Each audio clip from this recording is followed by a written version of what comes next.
estamos en un momento de, yo diría, para las personas que no creemos, sino que sabemos que la democracia es la mejor forma de gobierno, estamos en un momento de mucha tristeza. Hace ya tiempo que uno viene viendo manifestaciones en distintos sectores de la sociedad civil, donde lo que se ha ido legitimando como medio para relacionarnos los unos con los otros es la violencia. Según un informe que hizo la Agencia de Calidad de la Educación, nosotros tenemos hoy día sobre un 80% de estudiantes en octavo básico que considera que la violencia es un medio legítimo para conseguir lo que se quiere. ¿Me pasas mi presentación que se me quedó? Imagínense lo que eso significa, octavo básico. Y estando yo dando charlas sobre la posibilidad de constituir una comunidad democrática con personas que pensamos diferente y que está bien que así sea, tratando de decirle a los jóvenes que eso enriquece, no empobrece, es que me encontré con una realidad que yo como profesora de universidad había visto, pero desde lejos, no tan de cerca, porque he trabajado en momentos en que la universidad todavía no entraba en estas dinámicas, por lo menos en la Chile yo no he trabajado, pero en las universidades en las que yo he trabajado no entraban estas dinámicas de asambleísmo tan radical. Y me encontré con uno y otro testimonio de jóvenes que estaban destruidos por el hecho de ir a la universidad, destruidos psicológicamente. Ayer uno de mis hijos tuvo su último día de clase. Me vieron llorar harto, y es verdad que era por él, porque de ahí se me va fuera del país. Pero lloré por todos esos niños y esos jóvenes que creen que hoy día van a entrar a una universidad a estudiar.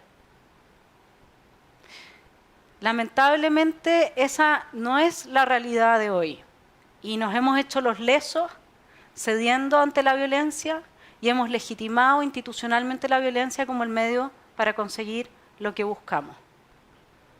Eso es lo que nosotros vemos hoy día a grandes rasgos en la situación en nuestro país. Siempre sentí como arentiana que faltaba un verdadero espíritu democrático. Siempre sentí cuando estudié 10 años, 2 doctorados para entender estos fenómenos.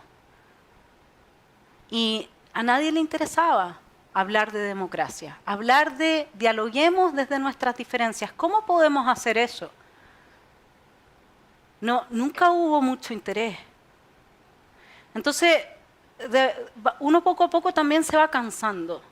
La ética, el tener una individualidad propia y ya sea tolerar al otro o más bien como me pasa a mí que disfruto muchísimo cuando una persona me muestra una perspectiva totalmente distinta, ya sea de la realidad o de cómo se piensa y se siente la realidad. De lo que no se sigue, que yo voy a decir entonces lo tuyo es una verdad. Porque hay gente que siente la realidad de un modo, siente por ejemplo que nosotros hemos vivido 30 años en dictadura ahora, que todos los gobiernos de la Concertación fueron parte de la dictadura y que nunca hubo una transición ni un proceso realmente democrático en la medida en que tenemos un papel de constitución, ¿no es cierto?, que emergió en el contexto del régimen militar. Yo respeto esa posición. Lo que nosotros tenemos hoy día es otra cosa. Voy a saltar. Aquí hay algunos casos, he estado entrevistando a todos los jóvenes que me han llegado con sus historias sobre cómo han vivido su situación en las universidades. De distintas universidades, más o menos uno va entendiendo cómo se va manejando el poder y cuál es la total ausencia de respuesta institucional que hay en ciertos estadios de la violencia ante ciertas situaciones y también que hay en algunas universidades de frentón. O sea, en algunas hay algo de institucionalidad que trata de contener este fenómeno de la violencia al interior de las universidades, en otras les ganó, es como que la realidad llegó mucho más lejos y mucho más rápido. Redes sociales, han habido cambios muy profundos en nuestra forma de convivir por la tecnología, por la globalización, etcétera, y los pilló. Como que las autoridades se quedaron sentadas un poco en su hábitus, que es muy normal, a todos nos pasa, y de pronto no tuvieron institucionalidad. Entonces, para enfrentar la violencia al interior de las universidades y empezaron a ceder frente a esto. Para mí, como académica que he estudiado tanto tiempo, el fenómeno de la violencia bajo la sensibilidad de los totalitarismos, porque mi primera tesis de doctorado, trata de explicar la emergencia del totalitarismo, qué tipo de ciudadano es el que es condición de posibilidad de la emergencia del totalitarismo, entendiendo totalitarismo desde Arendt como el nacionalsocialismo alemán y el bolchevismo leninista staliniano, ¿sí? Y ese tipo de ciudadano es justamente contra el que Arendt hace todo su trabajo, tratando de mostrarnos que una cultura democrática se basa y se funda en la palabra como medio de persuasión, que la violencia, ella va siempre donde los antiguos griegos, ¿no es cierto?, es en las sociedades, de hecho, los griegos decían, el violento es el bárbaro, es el que no sabe usar la palabra, ¿sí? Nosotros tendríamos que, si queremos ser ciudadanos de una polis, saber usar la palabra. Después de ver hoy día la funa al ministro de Salud, y son todos adultos ellos, uno se da cuenta que hay un fenómeno complejo, que no hay una autoevaluación de los sujetos respecto de sí mismos, que la fuerza del colectivo y del instinto de rebaño está a flor de piel en nuestro país. Ahora, ¿qué es lo que nosotros vemos? Acá les traigo un libro que les recomiendo leer, que es de Jonathan Haidt, de la FPP, una muy buena, no, sí. Dice Malcriando a los jóvenes estadounidenses. Entonces aquí él relata toda la situación que están enfrentando las universidades en Estados Unidos, ¿ya? Donde también hay una emergencia de cierto tipo de violencia para resolver los problemas al interior de las instituciones. Cuando uno lee este libro, uno se da cuenta que hay una diferencia muy importante entre lo que pasa en Estados Unidos y lo que pasa en Chile. No solo porque parte importante de los problemas en Estados Unidos están bifurcados por la herida de la discriminación racial, asunto que nosotros no tenemos, digamos, sino que además porque en Estados Unidos uno ve que hay de alguna manera un tipo de violencia que ya está más asociada a lo que este autor, que sí, no es un autor, digamos, que le va a gustar mucho al liberal, pero a mí me gusta leer a quienes leen las personas que después justifican sus actos y que yo creo que sus actos no son justificables, pero acá hay un muy buen análisis. Chul Han nos habla de que hay una violencia que es arcaica y hay una violencia que es moderna. La violencia arcaica está en aquellas sociedades donde es legítimo que yo vaya y resuelva mi conflicto con ustedes a través de la violencia. Byung-Chul Han dice, no, eso no pasa en las sociedades modernas. Las sociedades modernas interiorizan la violencia. La violencia el sujeto la ejerce sobre sí mismo. Vamos a dejar eso como una provocación inicial que voy a resolver después. Cuando uno ve lo que está pasando, aquí tienen el caso de la Paulette Vega, el caso de Ignacio Palma, el caso de abajo del encapuchado es, lo quise representar porque no hay fotos, con el hijo de Girardi, ¿no? Que terminó con un trauma encefalocraniano, fracturas en una mano, nariz. Estos son todos víctimas de la violencia universitaria, tanto en la Chile, bueno, en la Católica, son nuestras grandes universidades, digamos, debiera preocuparnos muchísimo, ¿no? Y miren lo que viene después. Espérense, no les expliqué qué es lo que es la foto central.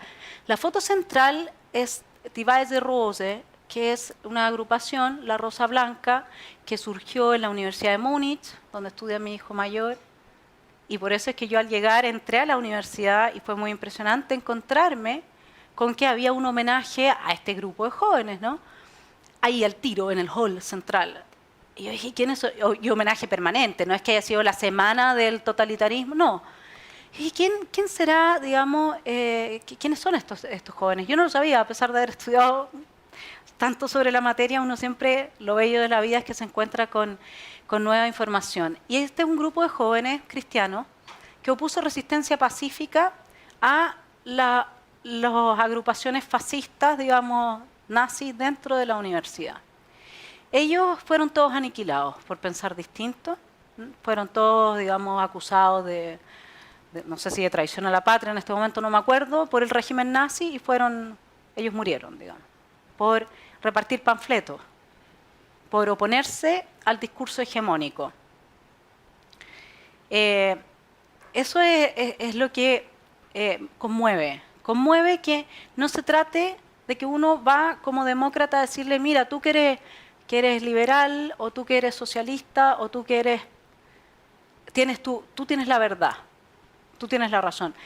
El liberal no hace eso. El liberal sabe que nadie tiene la capacidad como sujeto único ni como colectivo de hablarnos de la verdad sobre un fenómeno desde todas las perspectivas que éste se tenga que abordar. Por eso Arendt habla de esta fenomenología política, que es que todos juntos, hablando sobre una realidad, cada uno desde su posición es capaz de dar cuenta en comunidad, una comunidad democrática, de lo que está sucediendo. Die Weiße Rose es la rosa blanca, esta agrupación de jóvenes, es de alguna manera lo que uno teme hoy día frente al discurso hegemónico que se impone violentamente a nivel de estudiantado en las distintas universidades y ya cuenta con muchas víctimas invisibles. Aquí estoy mostrando algunas visibles, pero muchas víctimas. Esto es lo que respondió, esto es lo único que yo he visto en respuesta de quienes han atentado en contra de uno de sus compañeros hasta ahora. Algo de reflexión. Ustedes saben que el individuo como ser que llega un momento en que está solo y tiene que pensar, se cuestiona las cosas. Cuando nosotros estamos permanentemente en un colectivo o escuchando un discurso que se nos repite como ideología, como se suele pasar con las ideologías, no pensamos, simplemente vamos y decimos, no sé, obedezco tu autoridad, te sigo, cuenta conmigo, esas lealtades fanáticas enfermas sobre las que estudié mucho también. Acá este joven dice, ayer pasó algo que igual no me termina de convencer. La niña facha, no diré su nombre, de trabajo social, volvió a clases después del supuesto ataque de los encapuchados en contra de ella, un supuesto, ¿no? Porque lo primero que hacen es no reconocer la realidad. Igual fue raro verla, ha sido un tema en la carrera todo lo que dice públicamente y su victimización. Pero creo que lo que le hicieron ayer no está bien. Compas pidieron su salida de la sala porque igual es fuerte estar en clases con alguien así. Es normal que alguien se sienta violentado por lo que ella representa, pero creo que la situación se salió de control cuando le tiraron agua y le mojaron sus cuadernos y todo. Ahí sentí que estábamos mal y no me atreví a decir nada. Puede que no comparta nada con ella, ni sus posturas políticas, pero me acuerdo cuando me hicieron bullying en el colegio, donde estudié, y me acuerdo de esa sensación de soledad que sentía. La vi llorando un buen rato en la sala, con todo el curso en su contra, pidiendo que se fuera, y me sentí mal. Siento que a veces nos cuesta reconocer la humanidad del resto. Es lo mismo que pasa con este sistema que nos oprime, quitándonos la humanidad al ponerle precio a todo, que nos impide ver a las personas detrás de tanta porquería. No creo que nadie debe perder su dignidad, aunque represente la alienación más rancia de la sociedad. Eso, me arrepiento de no haber hecho nada y tenía que decirlo. Importante leer esto, ¿no? Porque de alguna forma esto está mostrando, obviamente que quizás que le habrá pasado después, si es que lo identificaron, etcétera, pero yo soy profe, ¿me entienden? No sé si se entiende qué es lo que es eso. Eso es que uno quisiera que realmente cada uno de sus estudiantes tuviera su propio pensamiento, el propio. No el que yo le estoy imponiendo, no, pero que piense. No que repita un slogan. No que se sienta bien porque anulándose a sí mismo pertenece a un colectivo que le dice que bueno, vamos todos juntos. Y el ir todos juntos es ir a anular al enemigo porque es la manera de tener identidad propia. Mi identidad depende de que yo tenga un enemigo, un opuesto, y si no, no la tengo. Se supone que la educación desde Aristóteles era eso. Era que así como yo tengo la semilla del encino y luego la planto y de esa semilla no sale ni una matamurra ni un maqui, sino que un encino, luego cada estudiante tendría, cada persona, cada uno de nosotros tendría que tener la posibilidad de llegar a pensar por sí mismo, como de alguna forma lo está haciendo este joven acá respecto al caso de Paulette, porque este es el caso de Paulette, ¿no? Que volvió a clases después de haber sido agredida y yo tengo el video acá, lo podemos ver al final si es que queda tiempo, sobre cuál fue la respuesta del curso y qué es lo que dice la profesora para tratar de... O sea, en la profesora se ve, siendo que ella claramente no es una profesora que esté del lado político de Paulette, la dificultad que tienen como institución para enfrentar este tipo de situaciones. No hay institucionalidad, ¿sí? No tenemos, Maquiavelo ya decía en los discursos de Tito Livio, la república se sostiene en parte porque tiene una forma de desafogar los humores más negros. Eso tiene que ser dentro del marco institucional. Acá, si es que nosotros podemos pedir algo, no es que se forme un colectivo, como lo cuenta acá Jonathan Haidt con Greg Lukianoff. Acá se formaron ya colectivos fascistas, bueno, siempre los ha habido en Estados Unidos, Ku Klux Klan y todo ese tipo, ¿no? Para enfrentar e ir al choque con los violentos del otro lado, digamos, que al final el modo de hacer política es el mismo, la violencia, ¿no? No, es simplemente... Si puedo decir algo, estamos en una crisis tan profunda y ¿por qué no tratamos de hacer magia? Magia es transformar algo malo en algo bueno. ¿Por qué no tratamos de salir de esta crisis con instituciones más fortalecidas? ¿Por qué no llamamos a un diálogo de las autoridades de las universidades para que se pongan de acuerdo, incluso incluyendo estudiantes, en una nueva institucionalidad que se haga cargo de la violencia?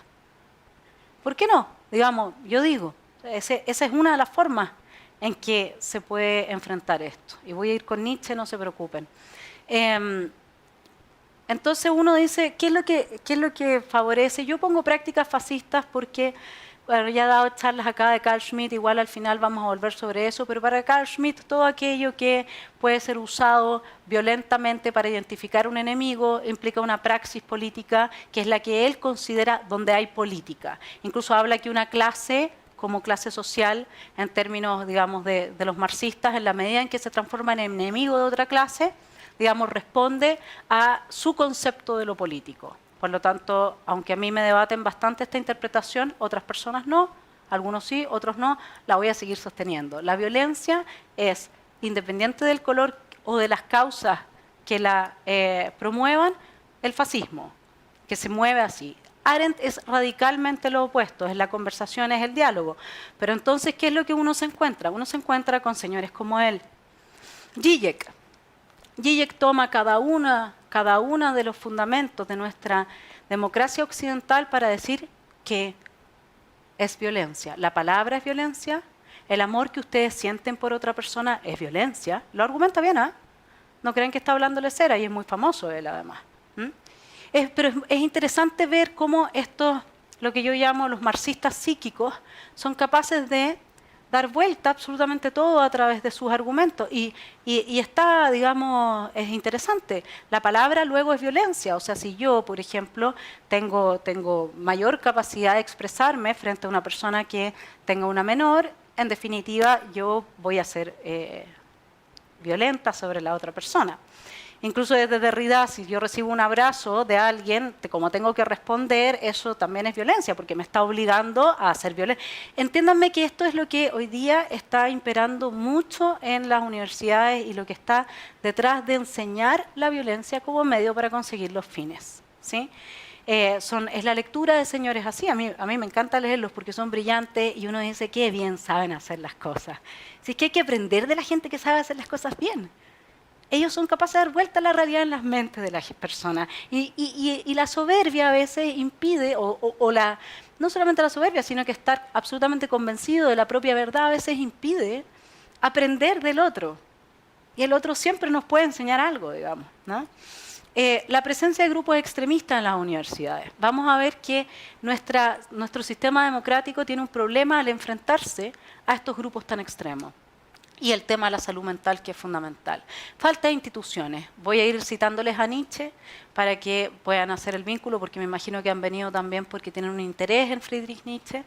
Desde Nietzsche, lo que logré hacer yo en mi tesis de ciencia política fue explicar la psique del animal humano, que termina siendo Eichmann, ¿sí? ¿Qué hay en esa psiquis? ¿Qué pasa con los instintos de nosotros? Hasta que llegamos a hacer un gesto como el de Heil Hitler y a someternos o hacer, digamos, parte de los ejércitos o de la burocracia de Stalin y matar a millones de personas en los gulags, matarlos de hambre en Ucrania. ¿Qué hay en esos seguidores de órdenes, ¿no? Que ya no piensan como sí lo hizo en su confesión este estudiante universitario respecto del caso de Paulette. Dice Nietzsche, nuestras instituciones no valen ya nada, sobre esto existe unanimidad, pero esto no depende de ellas, sino de nosotros. Después de haber perdido todos los instintos de los que brotan las instituciones, estamos perdiendo las instituciones mismas, porque nosotros no servimos ya para ellas.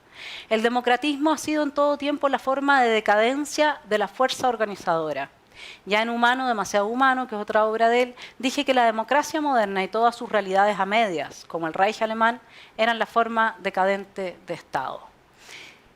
Difícil de entender a este señor, ¿no? Uno le lee estas cosas y como que se queda en blanco. Pero tenemos formas de acercarnos, porque en contra de lo que se va Nietzsche es del democratismo. O sea, él no habla mucho de democracia, sino que de democratismo, y tiene buenas razones para estar un poco enojado con ello. Voy a ir, esta es la... Entonces, ¿qué es lo que sucede con el democratismo? El democratismo de Nietzsche impone un discurso políticamente correcto sobre la base de una moral, la moral del miedo, la moral del animal de rebaño. No sé si ustedes se dan cuenta, pero lo que vemos tanto en los colectivos que atacan a ciertos individuos en las universidades, como las funas que se están haciendo ahora en todas partes y la salida de los violentistas, no es la acción de un individuo heroico que con sus 3 mosqueteros sale a transformar el mundo. Es la acción de un individuo que no se ve, que desaparece en el colectivo y que cobra una fuerza inusitada gracias a que está sumergido en ese colectivo, si no nunca se hubiese atrevido. Eso en Nietzsche tiene una lectura desde los instintos, el instinto gregario. Yo ya no experimento la realidad como individuo, sino que como un colectivo mayor. Y ese colectivo me da la fuerza para hacer lo que quiero hacer. Para lograr anular al individuo pensante, yo necesito hacer un trabajo que veremos que es el trabajo de la nivelación. Ese es el trabajo que Nietzsche ve se hace a nivel moral por los niveladores en su democratismo. Y vamos a ver los riesgos que tiene eso. La nivelación requiere esencialmente de destruir la pluralidad. La pluralidad es la palabra más importante de la obra de Hannah Arendt. Cada uno de nosotros es igualmente distinto del otro. Nosotros compartimos una condición de igualdad, pero esa condición de igualdad que nos hace a cada uno ser único y repetible. Nadie puede llegar y tomar a alguno de ustedes y cambiarlo por otra persona y decir, bueno, pero si ahí puse a otra mujer, se parecía igual, andaba con zapatos parecidos y ahí está. O decirle a una persona que se le murió el hijo, mira, te paso a alguien que tiene la misma edad, más o menos la misma... No se puede, cada ser humano es infinitamente diferente del otro. ¿Es eso lo que vemos en los colectivos? ¿Es eso lo que vemos en las agrupaciones que salen ahora a la calle? No. Se tiene que antes haber anulado la posibilidad de una experiencia individual, de uno consigo mismo, para tener a este humano que está vaciado de sí mismo. ¿Sí? Yo hice varias entrevistas y aquí les traigo en parte el resultado de esas entrevistas a los jóvenes.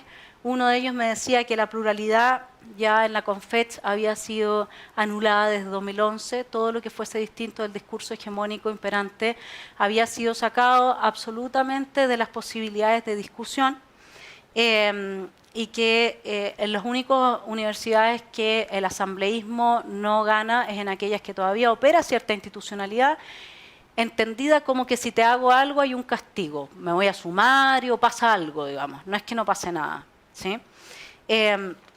Veamos entonces el desglose temático. Teníamos el tema de las instituciones, ¿no es cierto?, la falta de institucionalización en las actividades estudiantiles. Vamos a aterrizarlo un poco más. Cada uno de los estudiantes que hoy día quiere postular a la universidad y entrar, apenas entra queda en estado de ser miembro de la Federación de Estudiantes. No puede salirse de eso o decir yo no quiero. Para eso tiene que entablar un recurso de protección. Entonces, si los que están gobernando dentro de la universidad tienen un color político que a mí no me gusta y yo entro a primer año, yo quedo automáticamente federado. ¿Perdón, es eso democrático? En todas las universidades donde hay federación. Entonces, y hay experiencia, hay jurisprudencia respecto de personas que se han desfederado, ¿sí?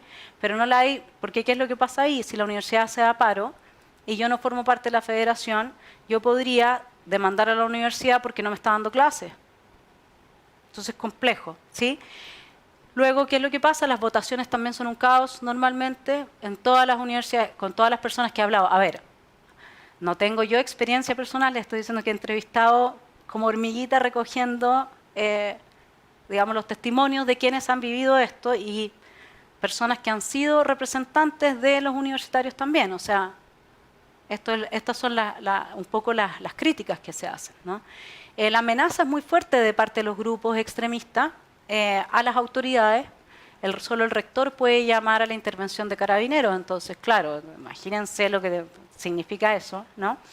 Hay personas que están a favor de las que entrevisté de que ese fuese un poder que tuviesen, qué sé yo, el intendente o el ministro del Interior. Yo no tengo una posición respecto de eso, creo que hay que ser parte de la institucionalidad como del staff para saber bien qué es lo que significa entrar en este debate, porque las universidades son autónomas.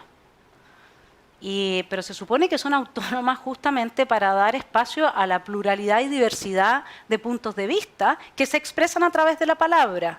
Con eso, los que salen de la universidad después de ese tipo de experiencia son mejores ciudadanos, contribuyen a la democracia, saben lidiar con la diferencia del otro. Pero hoy día las universidades están muy lejos de esa realidad, no todas, evidentemente, pero estamos hablando de un porcentaje muy importante, ¿sí? Al menos de las dos más importantes del país. De todas maneras, y al interior de las universidades hay realidades distintas también, pero al final los paros son los paros. Y los paros normalmente responden a un asambleísmo absurdo. Quórum muy bajos, y eso tiene una explicación. Bueno, vamos a seguir adelante entonces. Perdón, tengo la salud mental. La salud mental es otro de los temas. Tenemos el tema, ¿no es cierto?, de la institución y la salud mental. Y esto lo explica muy bien Nietzsche respecto a qué es lo que va pasando cuando los niveladores, que en las escuelas, en los colegios, reducen todo pensamiento disidente, solamente enseñan desde una postura las cosas. Nosotros no tenemos espíritu democrático en este país. No hay ni siquiera educación cívica. Claro, por el miedo a que la educación cívica fuera usada con fines ideológicos. Pero es que, ¿hasta cuándo el miedo? Pues, ¿no? O sea, ¿por qué no armamos un buen programa de educación cívica donde tengan que dar una prueba, donde entiendan lo que es la democracia, el valor de la palabra, la ausencia de violencia, etcétera? Pueden inspirarse en Hannah Arendt, yo puedo ayudar, ¿no? Eso no hay. Y entonces, ¿qué es lo que tenemos? Tenemos un individuo que, si ustedes se fijan, de las últimas manifestaciones, el tema de la depresión y la salud mental fue levantado como prioritario.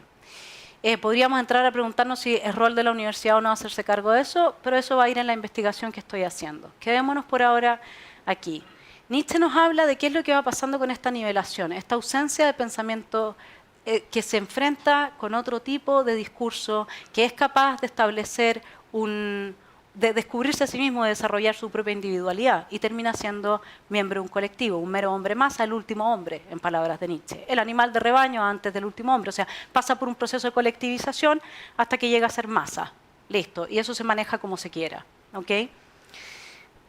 ¿Qué es lo que dice Nietzsche sobre los niveladores? Lo cito: para decirlo pronto y mal, niveladores es lo que esos falsamente llamados espíritus libres, como esclavos elocuentes y plumíferos que son del gusto democrático y de sus ideas modernas, nosotros los opuestos a ellos, que hemos abierto nuestros ojos y nuestra conciencia al problema de en qué lugar y de qué modo la planta hombre ha venido hasta hoy creciendo de la manera más vigorosa hacia la altura, con nuestro hablar y nuestro callar. ¿Qué es lo que él se está refiriendo ahí? Mientras unos nivelan, achatan, igualan, homogenizan, él lo que quiere es una selva de plantas, ¿no?, que tengan su propio brillo, color, su identidad, su individualidad, ¿sí? El argumento y aquí viene, digamos, cómo se hace esto de nivelar. Nivelo obligando a todos a compartir una misma moral, la misma noción de bien y de mal. Con eso se establece un discurso políticamente correcto. Por ejemplo, yo hoy día, según los nuevos estatutos de la Federación de Estudiantes de la Universidad de Chile de Derecho, yo no podría postularme a un cargo, porque yo no soy feminista. Por decirle, yo ya estoy fuera. Entonces, y hay que ser anticapitalista, y etcétera, etcétera. Pues ya están los estatutos, digamos. Eso es lo que se está institucionalizando. Entonces, ¿cómo se hace esto? Desde un quórum mínimo, además, en la Universidad de Chile, se aprobó en la Facultad de Derecho. Se hace con el argumento del aislamiento. Esto es lo que más daña a las personas que piensan distinto y que tratan en algún momento de decir, para, sabes que no estoy de acuerdo, sabes que piensa desde otro lugar. Aún en el más escrupuloso, el cargo de la conciencia es débil ante este sentimiento. Esto y aquello es contrario a las buenas costumbres de tu sociedad. La mirada fría y la boca torcida de aquellos entre y para los cuales está educado. He aquí lo que teme hasta el más fuerte. ¿Qué es lo que aquí se teme en definitiva? El aislamiento. Como argumento que se impone aún a los argumentos mejores a favor de una persona o causa. Así habla en nosotros el instinto de rebaño. Ningún joven que sale de la universidad, o muy pocos, quiere ir a su sala de clases, estar solo, no hablar con nadie, decir que él hace los trabajos en grupo solo y llegar a su casa a estar solo. Todos tienen este anhelo de crear un nuevo mundo en esta nueva etapa, que ya no estoy en el colegio, empiezo algo nuevo, con mis nuevos compañeros. Pues bien, lo que pasa acá en nuestro país es que las dinámicas del poder se instalan desde primero. Cualquier persona que piensa distinto, un ninguneo. Si cualquiera que me dijera, Vanessa, está equivocada, y nosotros estuviésemos en la dinámica que está instalada en las universidades, el resto tendría que decir, ya habló el comunista, ya habló el facho, ya habló el... ¿no? Empiezan todos así. Ese es el primer estado al que se expone quien piensa distinto. En cualquier asamblea, cualquier manifestación de una voz que dice, no, yo no estoy de acuerdo con esto, empieza el murmullo, ¿sí? Y se produce un efecto, por lo que me han contado todos mis entrevistados, repiten la misma historia, entonces bastante particular, en que se separan. La gente que está alrededor empieza como que fuera un leproso, una cosa de ese tipo, el sujeto. ¿Te gustó la analogía? Ya vi. De ahí empezamos con la falacia ad hominem, que también se usa en Estados Unidos muy fuertemente. A mí me dirían, bueno, que tú Kaiser y que tú neoliberal y que tú no sé qué cosa, ¿no es cierto? Ad hominem, en vez de evaluar si lo que estoy diciendo tiene o no tiene alguna posibilidad de ser un aporte para el que está escuchando. No. A priori el asunto va a ser, yo estoy en ciertos lugares negada, no puedo hablar por... qué sé yo, ser la hermana de Axel, por decirlo. Pues yo soy una santa paloma, nunca he dicho algo que moleste a alguien, así que no podría ser por mí. Pero bueno, dejémoslo ahí, ¿sí?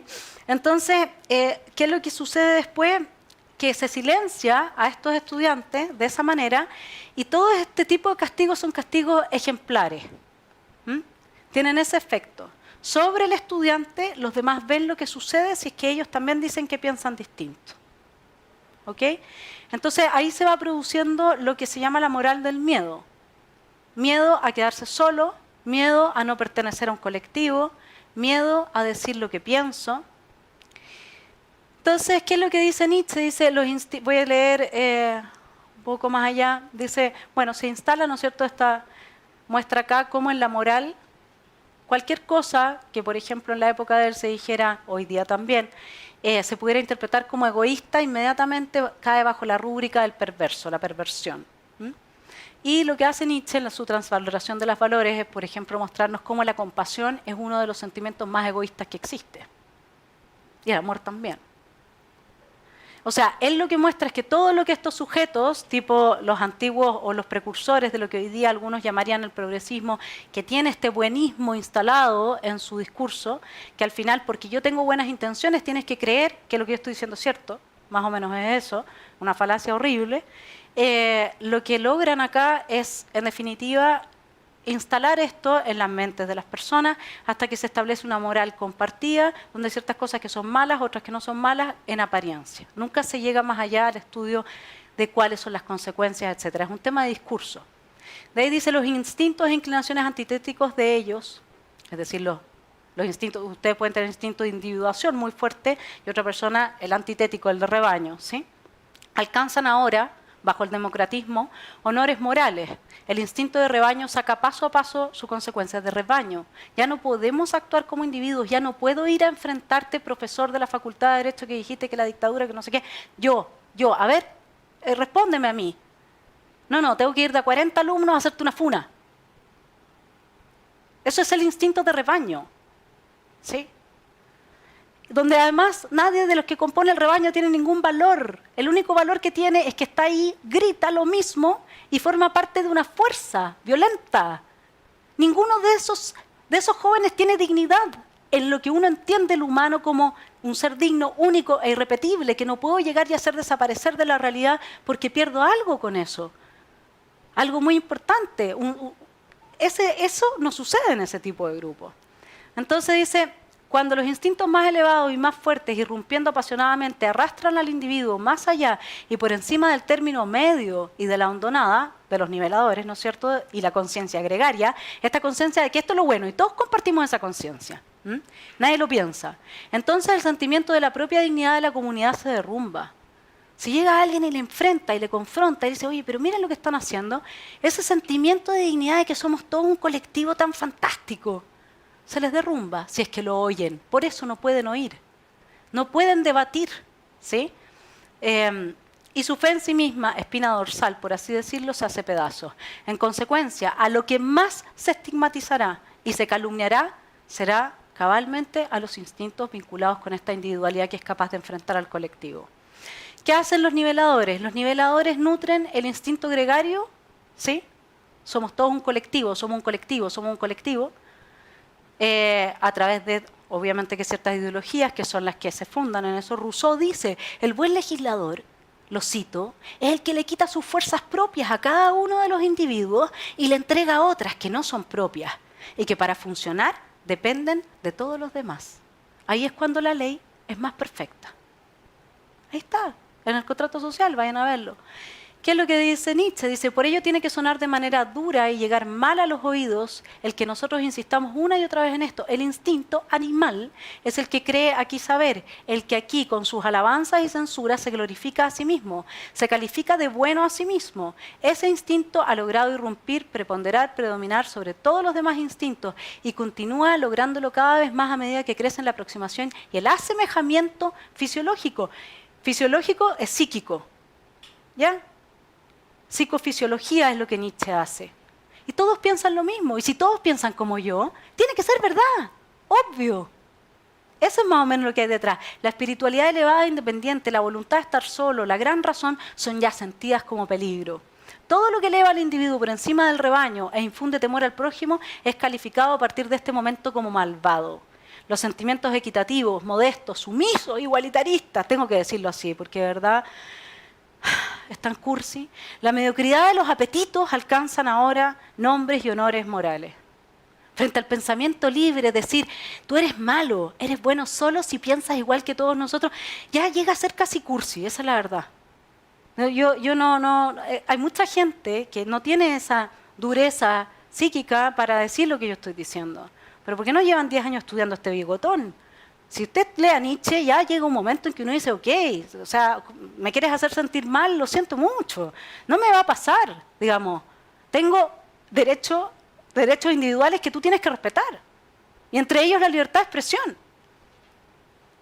¿Sí? Y a darme a mí mismo mis propias reglas éticas.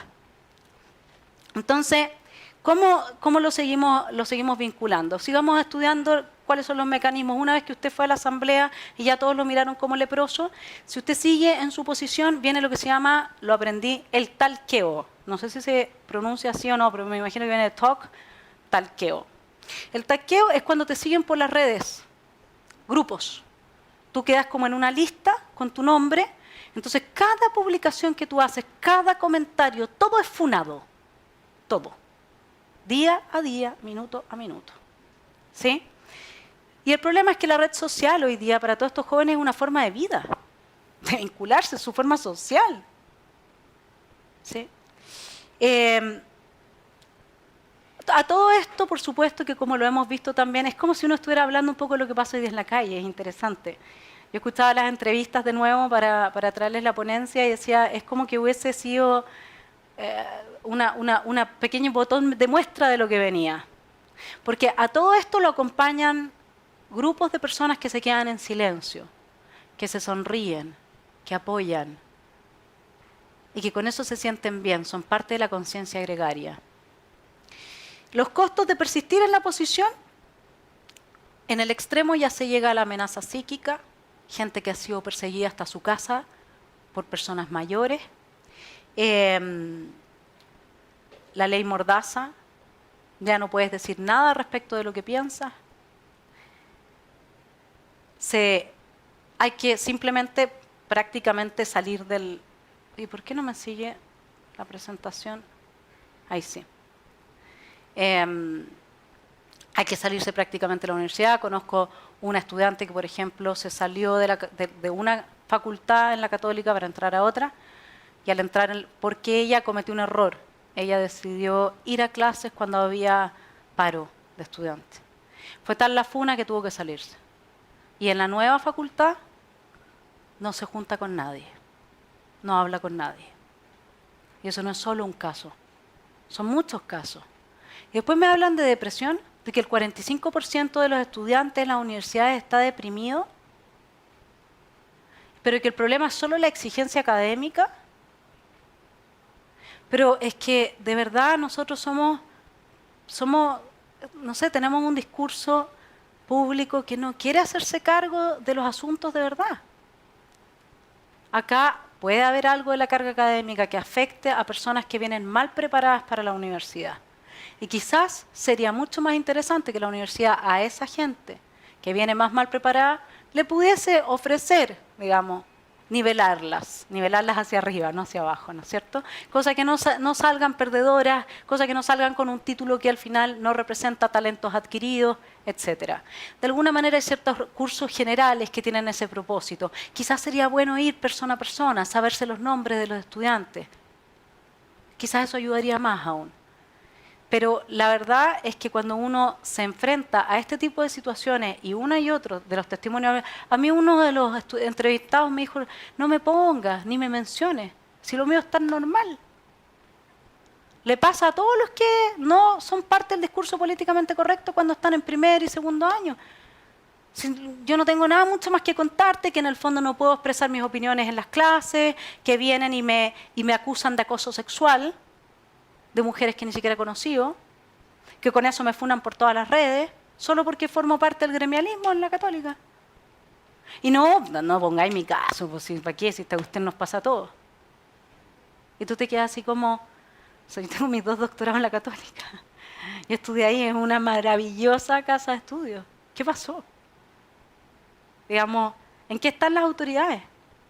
Sí, yo sé que hoy día están trabajando por ejemplo, todo lo que son los casos de acoso, darles una buena, que era muy necesario, ahí el movimiento feminista hizo un aporte, no cabe la menor duda, pero es lo único, el único caso del que se están haciendo cargo institucionalmente como agresión es el acoso sexual, lo que ya impone, digamos, una regla bastante clara en favor de las mujeres y en contra de los hombres, y como el feminismo en Chile, a diferencia de, me imagino, en otros países, sí promueve la violación de los 2 derechos humanos, que es la presunción de inocencia y el derecho al debido proceso, antes de determinar que tal o cual es culpable, como le pasó a Ignacio Palma, ¿no? Entonces tenemos eso finalmente, que cualquiera al que se le diga que fue independiente que haya hecho o no haya hecho nada, listo, se acaba su vida en la universidad. O sea, Paulette tiene que estudiar desde internet, desde lejos. Entonces, ¿qué es lo que uno ve? Uno ve que acá hay una especie de ejercicio del poder que tiene dos dimensiones. Por un lado es moderno, en el sentido de que toda la depresión de este sujeto que vive una situación de anulación desde muy chico, es el resultado de un ejercicio de la violencia hacia adentro, de sí mismo hacia sí mismo. Como dice Nietzsche, el humano es el único que tiene el instinto de autodestrucción, un poco lo que habla Freud con el Thanatos, ¿no? Y que por lo tanto puede borrarse a sí mismo como una frase malograda y no importa cuál sea la causa o la justificación que dé para ello. Esta capacidad de entender la depresión como una oportunidad política es algo que el marxismo psíquico ha tenido un gran éxito en capitalizar. Si tú te sientes mal, el malestar, ¿qué es lo que es el malestar? Te sientes mal, entonces ¿qué es lo que va a decir Gide? Es que el capitalismo lo dice. Toda la sensación que tenemos, de hecho, como el capitalismo es violencia y todas las instituciones que nacen del capitalismo son violentas, luego es legítimo que tú reacciones violentamente para destruirlas. Está todo legitimado. Y el malestar es real, si eso es lo peor de todo. Pero hay un proceso que este señor de acá no está describiendo a Chile. Hay un proceso, y en el último hombre, la descripción que hace Nietzsche, que lo hace mucho antes que este señor, hay un proceso del humano moderno de autoagredirse, que es psíquico, estamos en una especie de situación que nos lleva a ese malestar con uno mismo. ¿Y cómo se resuelve eso? Se resuelve en el encuentro con el otro, ¿no es cierto? Pero el encuentro desde Arendt es con el otro que es distinto, que piensa diferente, al cual yo estoy dispuesto a pensar como un interlocutor válido. ¿Será eso la igualdad de trato de la que se está hablando ahora? El encuentro con el otro no es salgamos todos puño arriba a destruirlo todo, donde ni siquiera me sé tu nombre, digamos. Eso no es un encuentro con el otro. Esos colectivos no tienen nada que ver con la respuesta, son una pseudo respuesta al malestar. Y la gente se siente bien cuando salen de a muchos. Cuando todos compartimos una idea, es difícil vivir en contra de la corriente. Entonces, se sabe usar eso. Y miren qué es lo que pasa. Nietzsche dice, cuanto más universal y absoluta puede ser la influencia de un individuo, el pensamiento de un individuo, tanto más homogénea y baja tiene que ser la masa sobre la que se ejerce influencia. En tanto que la existencia de contracorrientes pone en evidencia internas necesidades. ¿Se imaginan todos los estudiantes, cada uno con su pensamiento, todos discutiendo desde su perspectiva, aprendiendo del otro? Eso es lo que está diciendo acá. Ahora, ¿qué es lo que pasa en la realidad? Pasa otra cosa. Pasa que llega un grupo que tiene todo el mismo discurso y lo impone. Y lo impone en minoría. Esto no es democrático. Como dice Nietzsche más adelante, que probablemente no alcance a llegar a esa slide, la democracia es la partera de los tiranos más horribles que va a tener la humanidad. Porque por un lado tiene a toda esta gente en este estado de depresión, débil, frágil, que quiere ser incluida en las fiestas de la universidad, fiestas que se pagan con el dinero que se le da a las federaciones. Entonces, si es que yo soy del partido X y tú eres de este sector que no me gusta, no estás invitado. No hay ninguna accountability sobre en qué se gastan los 200 millones de pesos en la Federación de Estudiantes de la Chile. No hay nada. Simplemente se regala y ya. Bueno, esa es otra buena pregunta. Y entonces, ¿qué es lo que pasa? Que por un lado tenemos a estos jóvenes deprimidos, tremendos, buscando ese otro, ese encuentro, esa salida de ese sí mismo, que se autotortura. Y por otro lado, la emergencia de estos grupos muy radicalizados, que lo que va haciendo, porque esto es un trabajo de joyería, ustedes, ¿por qué creen? Esta es una de las conclusiones de mi estudio. ¿Por qué creen que llega tan poca gente a las votaciones? ¿Saben por qué llega tan poca gente? Porque el nivel de agresión, el nivel de violencia, si yo ya vi que si opino, me van a decir que soy una facha, que no sé qué, ¿para qué voy? ¿Para qué voy? Si no es que estos sean todos unos jóvenes apáticos, que prefieran el carrete y el reggaetón y que les dé lo mismo si se va a paro a su universidad durante 8 meses y se quedan otro año más en la universidad. Muchos de ellos tienen que aportar económicamente a sus familias. Es que no van porque saben que los van a maltratar. Y eso está instalado en las universidades y no hay una institucionalidad que se haga cargo de eso. Entonces aprovechemos esta crisis para hablar de estas cosas.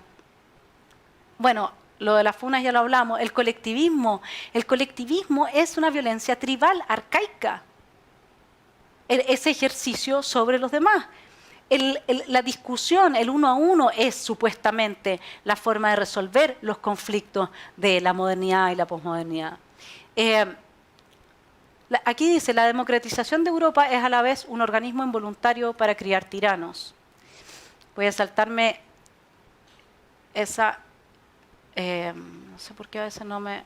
Ah, sí, la solución fascista. Miren, ustedes toman acá y Chulhan nos habla de cómo el fascismo es una política de la identidad. Todos estos jóvenes nivelados que no han podido descubrirse a sí mismos, que no se han puesto a prueba, que no tienen individualidad, necesitan esa identidad, la están buscando con hambre. No puedes vivir sin saber nada de ti. A mí a veces hay gente que me dice, tú dijiste tal cosa. Yo tengo una cabeza, digamos, que como está metida en estas cosas, en lo práctico soy muy mala, digamos, ¿no? Pero yo sé que hay ciertas cosas que yo nunca diría. Nadie me puede persuadir de eso, ni borracha, digamos. Entonces, es muy difícil vivir sin esa certeza sobre uno mismo. Luego, claro, uno se puede equivocar 1, 2, 3 veces, pero en general, más o menos, tirando la línea. Me dicen, no, es que la Vanessa robó, toda mi amiga le va a decir, yo creo que estamos hablando de otro apellido, digamos, no es ella. En cambio, otra persona uno va a decir, bueno, puede ser, igual no es tan, ¿no es cierto? Estos jóvenes necesitan su identidad, para nutrir el instinto de autoconservación, necesitamos saber quiénes somos, y el quiénes somos lo descubrimos en nuestra confrontación con el otro. Confrontación en términos positivos, en términos de nuestro encuentro con el otro, la confrontación de las ideas.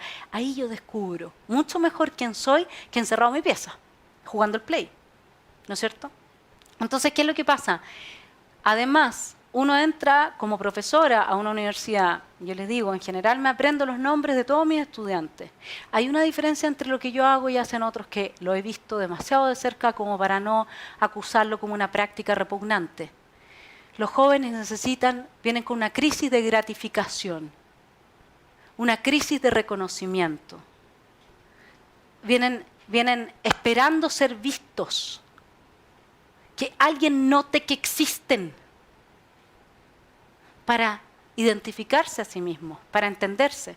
Luego llegan a estas fiestas, las primeras generaciones que organizan las federaciones, y les dicen, tú anda, píntame el cartel, tú haz esto, y se sienten que por fin son alguien, son vistos, son contemplados. Eso es desde la perspectiva del estudiantado. Después de los 2, 3 años se van retirando, pero siempre entra gente nueva, entonces siempre hay gente para rayar, para destruir, para hacer todo lo que se quiera. Desde la perspectiva del profesor, si yo vengo y le digo, voy a usar el caso de mi hijo, ¿tú cómo te llamas? Dime tu nombre. Se llama Axel. Imagínense que él es uno de estos niños que viene sumido en la depresión, con tristeza, sin saber quién es. Y yo soy de estos profesores magníficos, que tienen tantos seguidores. Le digo, Axel, qué bueno tu trabajo que me entregaste la semana pasada. Tú fuiste el que hizo esa reflexión tan interesante sobre la violencia política universitaria.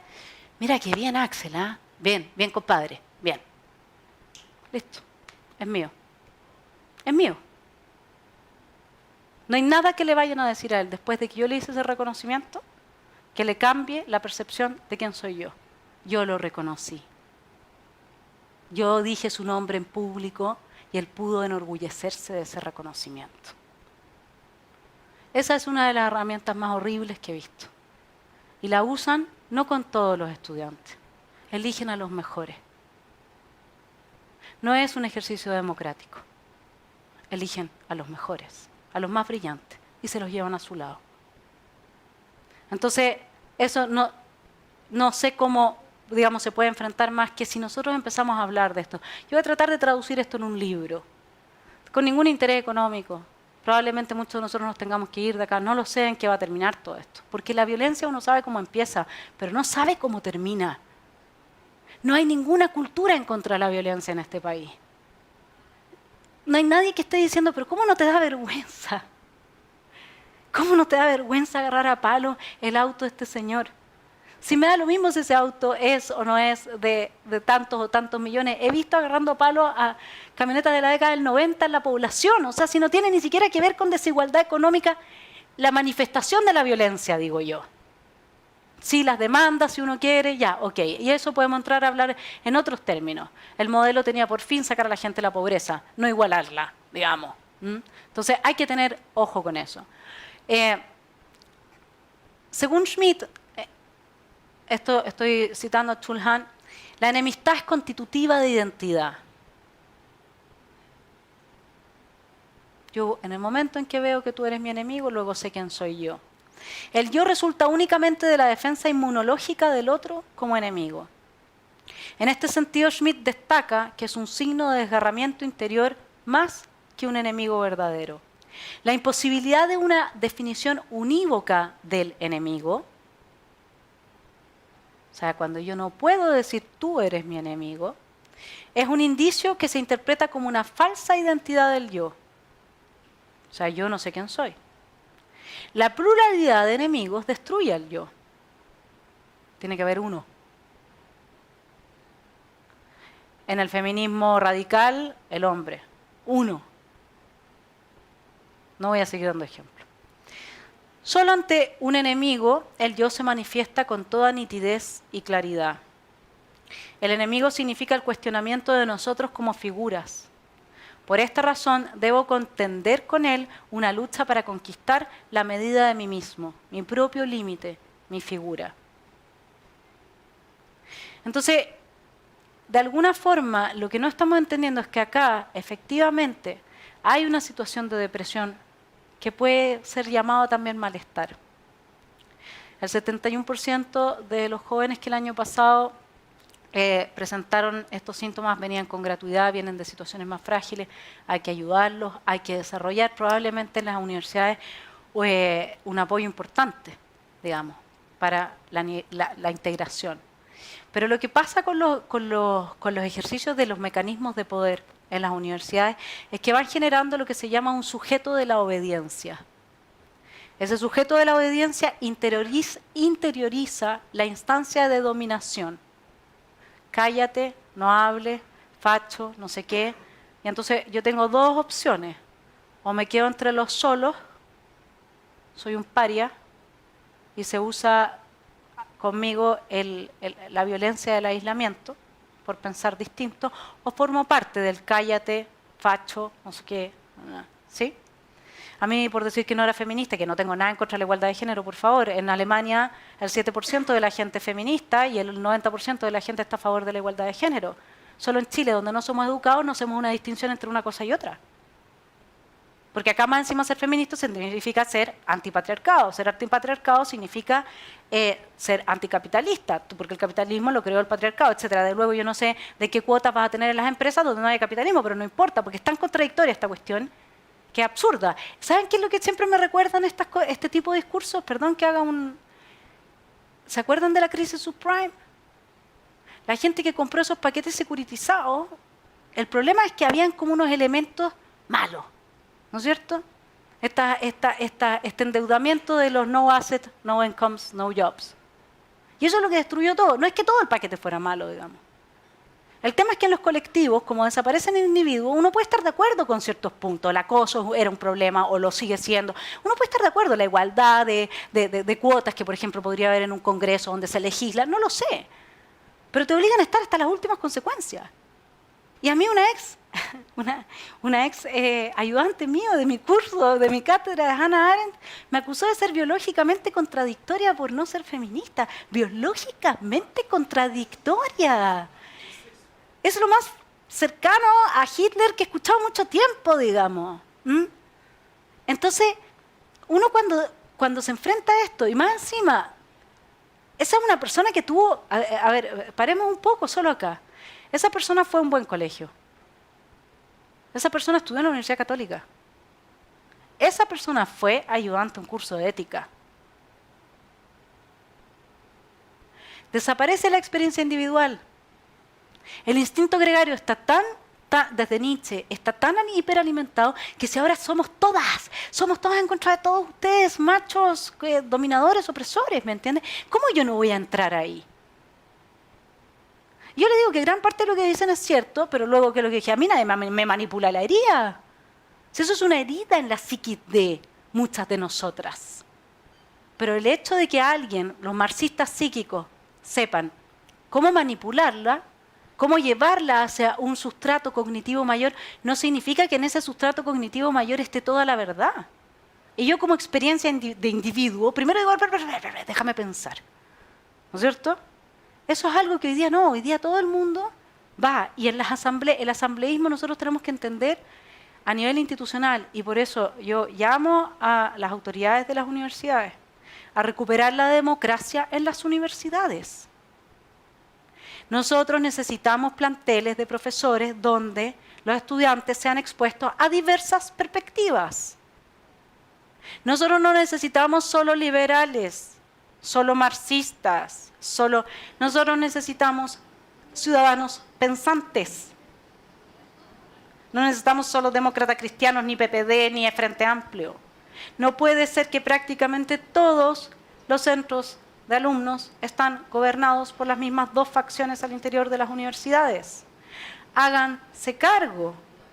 Todo este conflicto que tenemos ahora nació en establecimientos educacionales. El día que le pegaron a la Polet, estaban siendo entrenados licianos, es decir, jóvenes del liceo, no sé si del instituto, no tengo idea de qué liceo, pero eran jóvenes claramente que no habían salido del colegio, por encapuchados. ¿Cómo vamos a tener adentro de las universidades a jóvenes con capucha? Solo ese día no vamos a tener un sujeto de la obediencia torcida, que es la que conduce al totalitarismo. Donde venga un profesor como Atria, tiene que venir un profesor como Cristóbal Belolio. Tiene que ser así. Y si no, la universidad está siendo capturada, ya no es de sus estudiantes, y los estudiantes tienen que darse cuenta que es hora de pedirle a estas autoridades que sin legitimidad no pueden hacer nada, que se respete la democracia al interior de la universidad. No más asambleísmo. Hay hartas praxis que cambiar ahí. Eso, espero haberles hecho un aporte.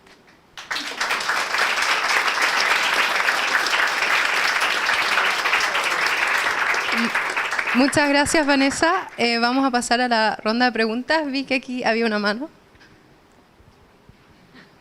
Gracias. Hola. Hola. Muchas gracias. Muy interesante para poder dar un poco de sentido a muchas cosas que están pasando. Quería preguntarte y compartir que el Parlamento de la Unión Europea hace como 2 meses atrás determinó en una resolución mayoritarísima, creo que con más del 80%, que se eliminen todos los símbolos del nazismo, del fascismo y del comunismo de todos los países miembros de la Unión Europea. Y eso quizás incluye partidos políticos. No sé qué tantos partidos habrán distintos del comunismo, etcétera, pero es una resolución igual fuerte. Entonces se empieza a abrir un poco el debate también de, bueno, eliminamos los extremos también para quedarnos con un medio. ¿Sigue siendo eso la misma retórica o no? Y quiero saber qué piensas de eso. Siempre me pregunté cómo era posible, y con mucha rabia, que Estados Unidos le diera espacio en sus calles a que salieran agrupaciones del Ku Klux Klan a gritar lo que gritaban. Desde muy joven, cuando vi esto, dije, estos gringos están locos, son enfermos. ¿Cómo se les ocurre? Estos tipos hay que meterlos todos presos por lo que solo piensan. Me sentía profundamente ofendida, y yo creo que muchos de nosotros también nos sentiríamos profundamente ofendidos frente a un pensamiento como ese. Pero yo voy a responder esto, que es lo que siempre argumento para defender la libertad de expresión de todos. Supongan, ni Dios lo quiera, que ustedes tienen un tumor. ¿Qué están haciendo?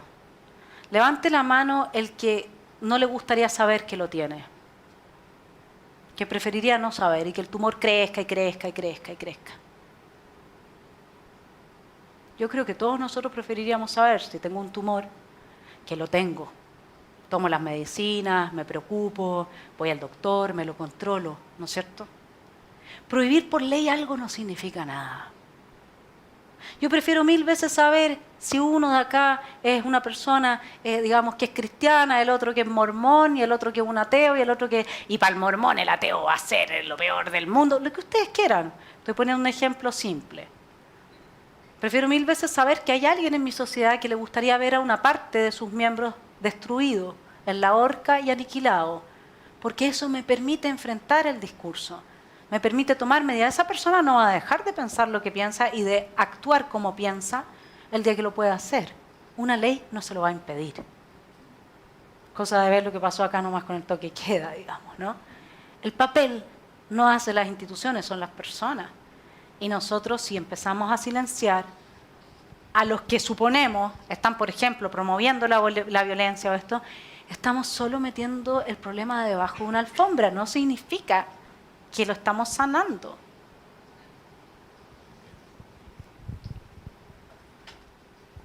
Hola.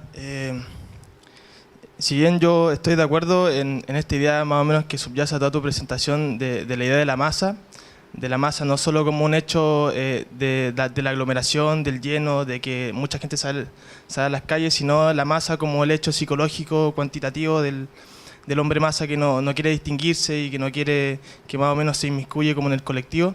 Sin embargo, a mí me parece que, y también, si bien también estoy de acuerdo en que la condición humana más importante es la de diferenciación y individuación, de conocernos a nosotros mismos, me parece que hay algo en tu presentación o en tu crítica a lo igualitarista, rusoniano, que después se empieza a explicar en los igualitaristas como Anderson, como Rawls, de que precisamente para que cada hombre se autorrespete a sí mismo y se conciba como un único ser humano, necesita condiciones materiales de existencia que le permitan ser eso. O sea, anda tú a decirle a la señora Juanita, que vive en Puente Alto y que gana 100.000 pesos, oye, empieza a pensar sobre la Constitución y empieza a pensar sobre tus propios pensamientos, conocimientos. Ella no va a pensar eso porque está preocupada de hacer fideos para sus 5 nietos.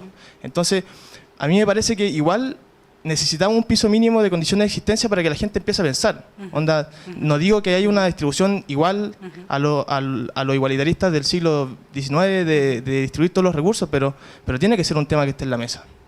Claro, lo que pasa es que, como estaba hablando a nivel psíquico, que por eso tú me dices estoy de acuerdo con esa parte de la diferenciación, ¿cierto? Y a nivel material, tenemos un tema asociado al de la diferenciación con el que no es fácil lidiar. ¿Ya? Primero diciéndote que estoy de acuerdo con lo que estás diciendo, por eso es que yo promuevo educación, por eso yo no tengo problema con la gratuidad, digamos, y creo que la educación es lo fundamental. Luego, ¿cómo se asigna esa gratuidad? Por ejemplo, si en Alemania, que si no eres buen estudiante, bueno, tienes que tratar otro camino, porque si no pasaste, no sacas el título, no vas a estar 5 años colgándote o 10 años, como en Argentina, de una carrera con fondos que podrían dedicarse a necesidades más urgentes, justamente la señora Juanita, que es pobre, etcétera, ¿no es cierto? Entonces ahí tenemos una dimensión que es la material, ¿ya? Y tenemos otra dimensión que es muy bien lo dijiste tú, la de la identificación personal. En el fondo, yo soy igual a ustedes, pero igualmente digna, en el sentido de que ninguno de nosotros es reemplazable por otro ser humano, ¿sí? Y eso, ¿cómo se manifiesta? En la medida en que el individuo más desarrolla su identidad. Ahora, para ese desarrollo de la identidad, tenemos una hipótesis que es la de John Rawls, ¿no es cierto? Dejemos a Rousseau al lado porque ahí nos vamos a pelear. No, pero Rousseau, yo también me refería en el otro sentido, porque él todavía no se hace mucho cargo de esto, de tanto sí de la propiedad privada como un mal, pero no de su distribución, digamos. Hay una cosa ahí como extraña. Bueno, en algunas partes sí dice que tiene que ser por igual, pero no es su gran leitmotiv dentro de su obra. En cambio, para Rawls, por ejemplo, sí. Ahora, Rawls dice algo que es bien interesante. Él tiene el principio de la diferencia, ¿cierto? El principio de la diferencia, comillas, abro comillas, dice, se aceptará la desigualdad que beneficia a los mejor situados en tanto esta forme parte de un esquema que al mismo tiempo beneficia a los peor situados. O sea, si yo tengo señores muy ricos, pero en un país que crece, donde la misma señora Juanita, gracias a ese crecimiento de esas empresas, etcétera, etcétera, en 10 años más, tiene a su hijo en un colegio, ya no tiene que pelear por los tallarines, etcétera, a Rawls no le importa. Empecemos por ahí. Y ese es el tipo de modelo que nosotros tenemos, un modelo de socialdemocracia, no de laissez-faire, Yo hice mi tesis en un magíster de ciencia política, que primero me la negaron porque era sobre el modelo económico, tomando 4 autores liberales, entonces en la Chile está prohibido trabajar sobre esos temas, pero lo logré. ¿Mm? Y ese es el modelo que tenemos, el rawlsiano. La desigualdad se acepta porque va en beneficio de los mejor situados. Tú me puedes decir, podemos discutir eso, ¿ya? Pero en suma, la redistribución que se ha hecho ha triplicado el nivel de ingreso de las clases más pobres. Y hoy día tú tienes un 6,8% de pobreza, mientras que en el año 2000 tenías un 30 y tanto, y en la década del 90 eran un 40, y así. ¿Sí? Así que redistribución ha habido. Ahora, el tema es complejo por un punto, porque en la medida en que tú avanzas en la igualación de las condiciones materiales, tú tienes que sacar eso de alguien. Y necesitas legitimar el que yo voy a ir donde ese señor de ahí le voy a sacar lo que le está ganando para dárselo a la señora Juanita. La pregunta es, ¿cómo lo legitimo? Lo legitimo convenciendo a las personas de que su mérito no es la causa de su bienestar. En el momento en que yo tengo una sociedad donde las personas no creen que sus esfuerzos y su mérito, su individualidad llevada al trabajo, hace la diferencia y lo desmoralizo, en ese momento nadie tiene incentivos para desarrollar su individualidad en el trabajo tampoco. Y entonces volvemos a la situación del rebaño. Tienes a todas las personas con una situación intelectual extremadamente nivelada, que no hacen ninguna diferencia unos de otros, y en ese momento es muy fácil que yo vaya y destruya a un 10% de los trabajadores de esta empresa y los reemplace por estos otros. Si total, ¿qué importa? Ninguno hace la diferencia. ¿Sí? Pero no, tenemos que pasar a la... Hablemos nosotros después, porque si no... Democracia, Sí. democracia. Tenemos una pregunta más. Creo que el señor era el que primero había levantado. No, yo quiero, profesora, gusto conocerla. Quiero solamente decir de todo lo que usted acaba de decir, que hay un factor que no se toca, la impunidad. ¿Qué quiero decir con eso? Jóvenes que destruyen o que cometen un delito son impunes ante la ley. Yo creo que ahí hay una de las causas, orígenes de todo este problemazo que tenemos ahora. La impunidad ante la ley. Sí, al principio algo toqué muy por el lado diciendo que las únicas universidades donde todavía se salvaba algo era donde funcionaban las instituciones, e instituciones significa que si yo hago algo malo recibo una sanción, ¿ya? El tema de la impunidad, yo lo he conversado ahora último con mucha gente porque ese es el tema que más me preocupa en términos de que la violencia arcaica era una violencia en la que si yo me enfrento a alguien diferente o que es mi enemigo por el motivo que sea, nosotros nos vamos a choque, nos destruimos el uno al otro y gana el más fuerte. En la violencia moderna, lo que sucede cuando alguien va y hace, por ejemplo, los destrozos y desmanes que están haciendo mucha gente en la calle, si bien el Estado, que ya no es el grupo contra el cual está peleando, sino que aquí se está peleando, you name it, digamos, contra todo, y castiga, nosotros decimos, bien, pues, estuvo bien que lo castigaran, está legitimado el castigo, porque mira, lo hizo mal, eso no se hace. Luego tiene que ser castigado, ¿con qué rango? ¿Con qué? No nos metamos ahí. Si eso significa que tienes que ir a clases de ética con Vanessa Kaiser durante un año, que sería el peor castigo que les podrían dar dentro del contexto democrático, digamos, ¿no es cierto? Perfecto.